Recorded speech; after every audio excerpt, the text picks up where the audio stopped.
नमस्कार दोस्तों, आप सभी का स्टॉक इजी में स्वागत है। दोस्तों, जैसे हम कहते हैं कि नंबर्स हमसे कभी झूठ नहीं बोलते, तो ये बात बहुत सही है। अगर आप किसी भी कंपनी के शेयर्स को उठा लीजिए, अगर आपको कंपनी को जानना है कि कंपनी में कोई गड़बड़ तो नहीं हो रही है, कंपनी में कोई स्कैम तो नहीं हो रहा है, या फिर कंपनी की जो मैनेजमेंट है उनके अंदर कोई कॉन्फ्लिक्ट नहीं हो, या फिर कंपनी के अंदर कुछ ऐसा हो जो कि आपके प्रॉफिट को हार्म कर सकता है, ये सारी चीजें नंबर्स आपको बता देगी। ये सारी चीजें आपको फाइनेंशियल समझा देगी कि क्या ये स्टॉक सही है आपके पोर्टफोलियो के लिए या नहीं।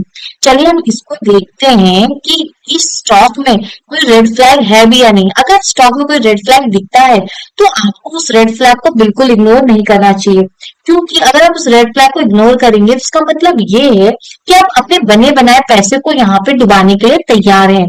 तो हम बात कर रहे हैं आज रिस्पॉन्सिव इंडस्ट्री शेयर के बारे में। हम इसको एक एक करके यहाँ पे एनालाइज करेंगे, देखेंगे कि कंपनी इस समय कैसा परफॉर्म कर रही है। कंपनी में जो मैनेजमेंट है, क्योंकि जो नंबर्स होते हैं वो मैनेजमेंट की परफॉर्मेंस को ही दर्शाती है, दिखाती कि मैनेजमेंट कितना कैपेबल है, वो इस कंपनी को अच्छे से चला पा रहा है या नहीं, क्या वो सक्षम भी है इस कंपनी को चलाने में। वो चीजें यहाँ पे नंबर्स खुद बता देती हैं। यहाँ पे सबसे पहले आप कंपनी का मार्केट कैपिटल देख लिए। यहाँ इसका जो मार्केट कैपिटल है 4812 करोड़ का है। ना ये ज्यादा बड़ा है ना ज्यादा छोटा है मार्केट कैपिटल इनका। और इनका डेट जो है 195 करोड़ का इनका डेट है।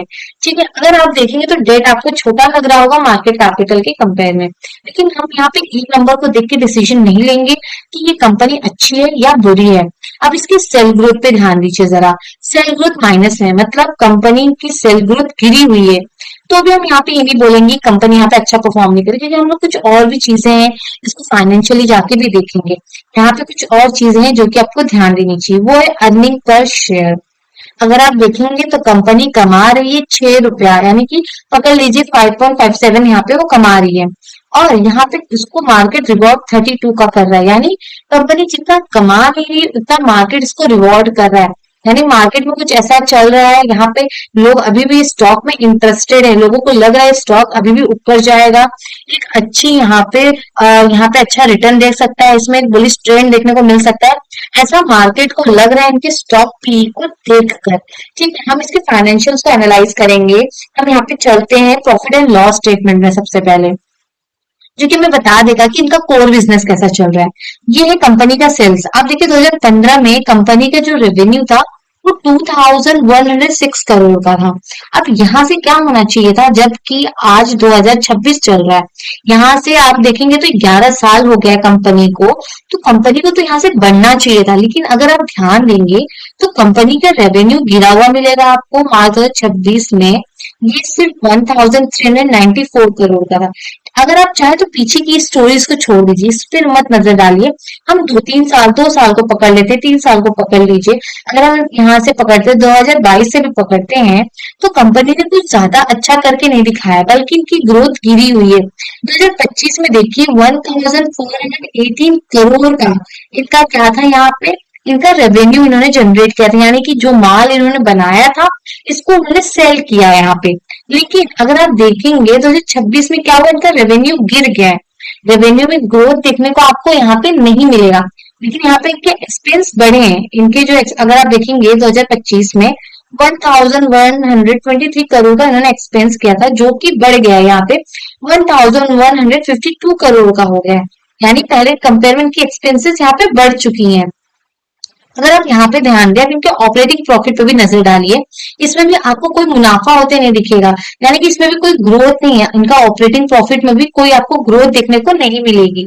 अगर आप ध्यान दें तो 2025 में 295 करोड़ का इनका क्या था, यहाँ पे ऑपरेटिंग प्रॉफिट था। अब 2026 में कितना हो गया, घट के 242 करोड़ का हो गया। और अगर आप थोड़ा सा नीचे जाए, इनके मार्जिन पे नजर डालें तो वो भी 2 साल से गिरती आ रही है। 2024 में थी 22% की, और 2025 में हो गया 21%, 2026 में हो गया 17%। और यहाँ पे कितना बड़ा दिख रहा है, कितना बड़ा गैप हो गया, कोलैप्स होता है दिख रहा है। यहाँ पे दिख रहा है 4% गिर गया है। 4% गिरना बहुत बड़ी बात होती है। 4% इनका मार्जिन यहाँ पे गिर चुका है। अब पहली बात तो आप ये देखें कि कंपनी रेवेन्यू नहीं जनरेट कर पा रही है। सबसे मुश्किल वाली बात तो यही है कंपनी के लिए कि कंपनी यहाँ पे रेवेन्यू जनरेट करने में काफी स्ट्रगल कर रही है, वो रेवेन्यू जनरेट नहीं कर पा रही, लेकिन उनके एक्सपेंस में कोई कमी नहीं हो रही। एक्सपेंस की ग्रोथ वही अच्छी खासी इनकी चल रही है, लेकिन सेल्स ग्रोथ नहीं हो पा रही है। इनका ऑपरेटिंग प्रॉफिट गिर गया है, इनके मार्जिन यहाँ पे गिर चुके हैं पूरी तरह से। ठीक है, ये दो चीज यहाँ पे थोड़ा तो डिसअपॉइंट कर ही रही, क्योंकि ये जो पार्ट है ना, ये पार्ट बहुत मेन होता है बिजनेस का, क्योंकि जो सेल्स होता है ये कोर बिजनेस है कंपनी का। यही है जो मोड जनरेट करता है, इसी के बेसिस पे ये मार्केट में उतरते हैं, ना कि जो इनका अदर इनकम है। अदर इनकम के बेसिस पे ये आते नहीं है मार्केट में। इनका जो कोर बिजनेस है वो बहुत ज्यादा मैटर करता है। इससे आप समझ सकते हैं कि कंपनी कैसा काम कर रही है, मैनेजमेंट कैसा काम कर रही है, यहाँ पे रेवेन्यू जनरेट कर पा रहे हैं नहीं। अगर अच्छी खासी रेवेन्यू जनरेट होती तो इनका फ्यूचर भी काफी अच्छा दिखता। ये दिखता है कि कंपनी फ्यूचर में ग्रोथ कर सकती है। अब हम थोड़ा इनके बैलेंस शीट पे चलते हैं, बैलेंस शीट पे नजर डालते हैं। ये इनका बैलेंस शीट, रिजर्व्स कंपनी के अच्छे खासे बढ़ रहे हैं, कंपनी के रिजर्व में कोई कमी आते हुए नहीं दिख रही है, और कंपनी ने यहाँ पे एक अच्छा काम किया हुआ है। कंपनी ने यहाँ पे अपने डेट को कम किया है, जो कि काफी इंप्रेसिव है, क्योंकि कंपनी जब भी अपने कर्ज को कम करती है वो ये दिखाती है कि कंपनी अपने फाइनेंशियल स्ट्रेस को कम कर रही है, और यहाँ पे अपने डेट को मैनेज कर रही है। लेकिन यहाँ पे एक चीज है जो आपको यहाँ पे डिसअपॉइंट कर सकती है। आपको नहीं, सबको करेगी। कंपनी अपना डेट कैसे भर रही है? कंपनी ने यहाँ क्या किया, देखिए जरा नजर डालिए। कंपनी ने अपने फिक्स असेट को सेल किया है। ये चीज एक बहुत बड़ा रेड फ्लैग है, क्योंकि जो इनका टॉप लाइन है, अगर कंपनी का जो टॉप लाइन है ये कैसे बढ़ेगा आप बताइए। किसी भी रेवेन्यू में अगर आपको ग्रोथ देखना है तो कंपनी को क्या करना होगा? कंपनी को कैपेक्स करना होगा। क्यों? कंपनी रेवेन्यू जिससे जनरेट करती है वो तो कैपेक्स करने से ही आएगा। नए मशीन्स लगाओ, लैंड लेना, नए प्रोडक्ट्स लॉन्च करना, ये सारी चीज करने पे तो रेवेन्यू बढ़ेगा। ये सब किए बिना रेवेन्यू कैसे बढ़ेगा? आप खुद सोचिए। कंपनी को कैपेक्स करना ही पड़ेगा। लेकिन यहाँ पे क्या हो रहा है? यहाँ पे उल्टा हो रहा है। कंपनी क्या कर रही है? कंपनी में फिक्स असेट को ही सेल कर देगी। अगर कंपनी फिक्स असेट को सेल कर देगी तो रेवेन्यू कैसे जनरेट करेगी? रेवेन्यू में गिरावट तो देखने को मिलेगा ही। ये चीज बहुत यहाँ पे डिसअपॉइंट करने वाली चीज है, ये रेड फ्लैग है। कंपनी बोरोइंग जो की है, वो लोन जो ली है, अपने फिक्स असेट सेल करके भर रही है। कुछ चीज तो यहाँ पे यही दर्शा रही है कि कंपनी में फिक्स असेट सेल करके अपने लोन्स भर रही है। ये तो कोई अच्छी बात नहीं है। कंपनी अपने लोन्स इससे वो कर रही है, तो अगर कंपनी यही कर रही है तो कंपनी को डिविडेंड देने की क्या जरूरत है? वो डिविडेंड ना दे कि वो अपने लोन्स को भरे, फिक्स असेट ना सेल करे, ये भी तो वो कर सकती है। लेकिन कंपनी यहाँ क्या कर रही है? कंपनी डिविडेंड दे रही है। कंपनी ना रेवेन्यू जनरेट कर पा रही है, कंपनी अपने डेट को फिक्स असेट से भर रही है, लेकिन वो डिविडेंड देना नहीं छोड़ रही है। ये भी एक रेड फ्लैग है। लेकिन ये कंपनी ऐसा क्यों करती है, डिविडेंड क्यों देती है? इससे क्या होता है ना, जो रिटेलर्स होते हैं ना, जो नॉविस रिटेलर्स होते हैं, नॉविस ट्रेडर होते हैं, वो डिविडेंड से काफी ज्यादा अट्रैक्ट होते हैं। उनको लगता है कंपनी तो डिविडेंड दे रही है, यहाँ से हम अच्छा खासा मुनाफा पा सकते हैं। लेकिन कंपनी, उधर के जो रिटेलर्स होते हैं ये नहीं देखते कि बीच में क्या चल रहा है।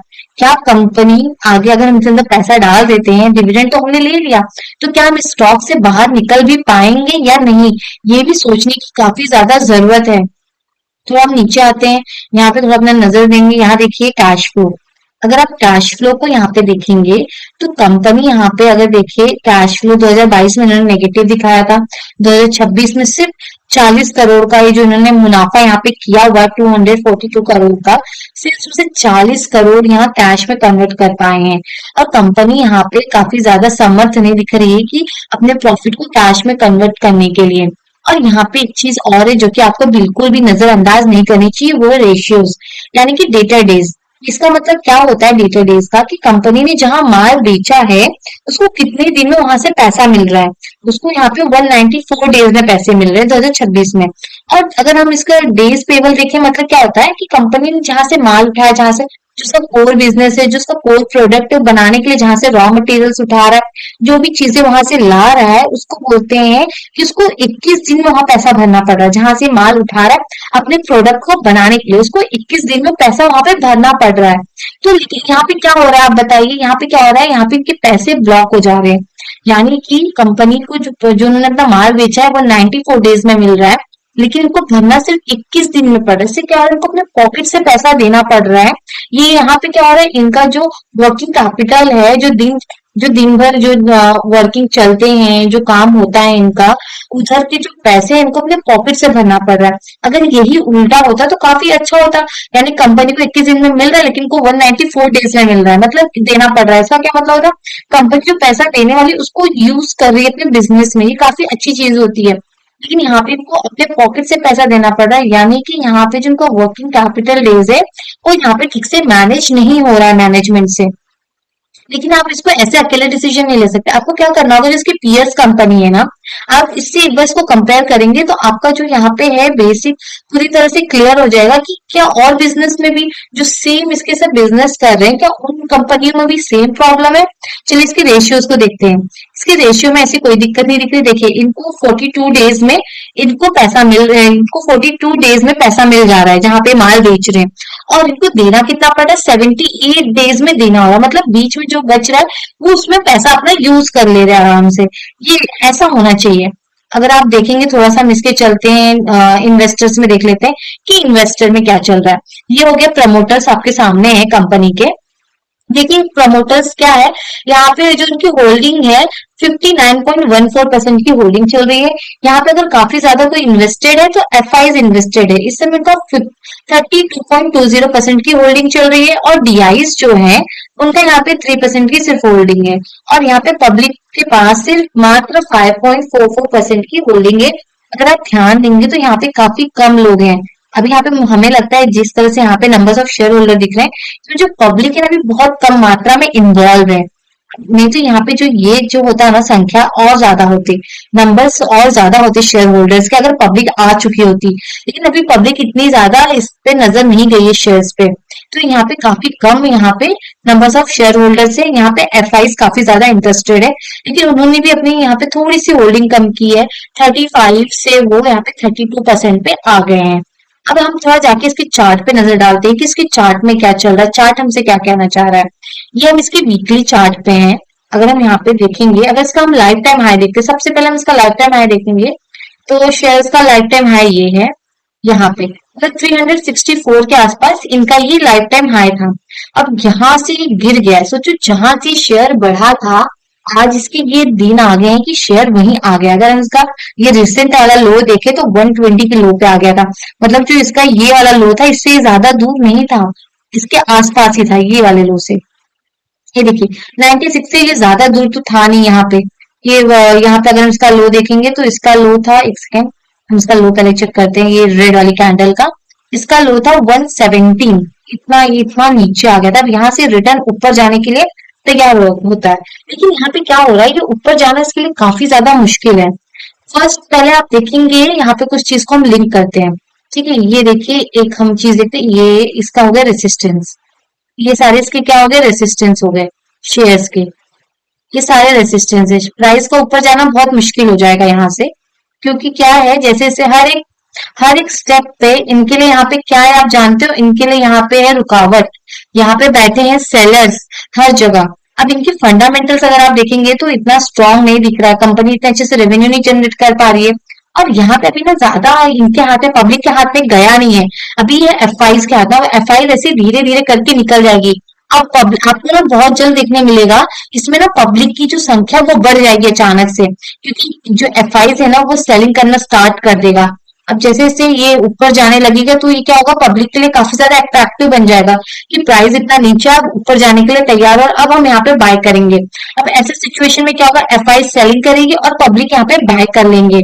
और जब यहाँ पे ना भारी मात्रा में प्रमोटर्स और इंस्टीट्यूशनल्स के हाथ में होता है, जैसे कि अगर आप देखेंगे ना तो ये जो शेयर है काफी कम मात्रा में पब्लिक के हाथ में है, क्योंकि ये अभी भी कोई बड़े बड़े इन्वेस्टर्स के हाथ में है, जिसकी वजह से यहाँ पे नंबर्स ऑफ शेयर होल्डिंग काफी कम है। तो उनके हाथ में पावर आ जाती है प्राइस को ऊपर ले जाने के लिए। और अगर आप देखिए ना तो इसमें वॉल्यूम्स काफी कम होते हैं ऐसे शेयर्स में, क्योंकि वो आपस में ही बाइंग सेलिंग करके प्राइस को ऊपर लेके जाते हैं, जिसकी वजह से ऐसे स्टॉक्स में आप देखेंगे ना तो उनके फंडामेंटल्स खराब होंगे और पब्लिक वहां पे कम होगी।